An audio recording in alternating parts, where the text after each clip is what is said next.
sabi sa atin itong mga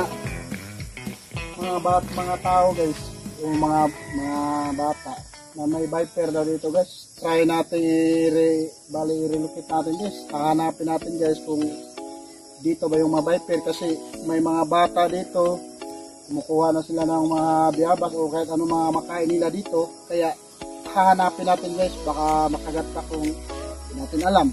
So try natin guys na hanapin natin dito guys. For sure dito lang yung viper na nakita, kasi yung viper hindi siya laging araw-araw pupunta kahit saan. For sure dito lang sila guys. Kung makakain na sila, mag-standby na sila guys, dito lang sila makita natin sa mga puno guys.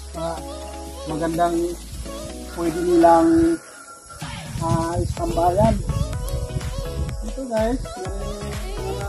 Maraming bata dito pupunta, mahanap ng mga gagamba, ganon.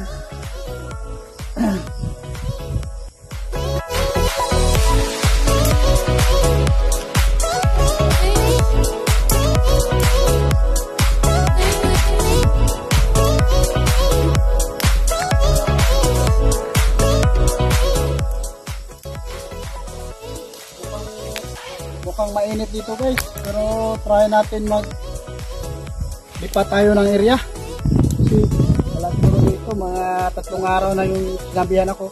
Pero try natin lipat sa kabila guys, baka meron na doon yung viper, kasi sa kabila is maraming mga puno, tsaka hindi mainit. Pero dito, katulad dito, mainit yung mga area. So lipat tayo guys.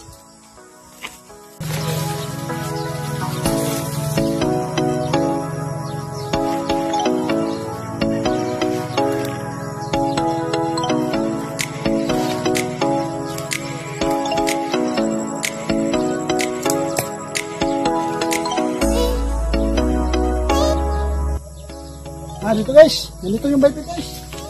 Ito, viper. Ito guys. Okay. Nandito guys, yung viper na hinanap. Ito guys, mukhang adult.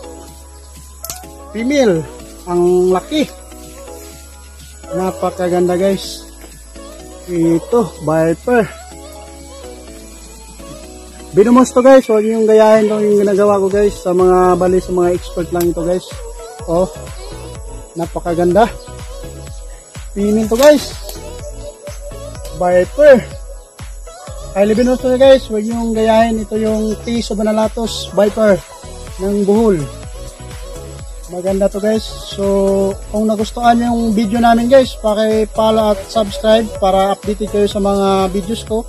At maraming salamat sa inyong pagsubaybay sa mga video ko guys. Salamat.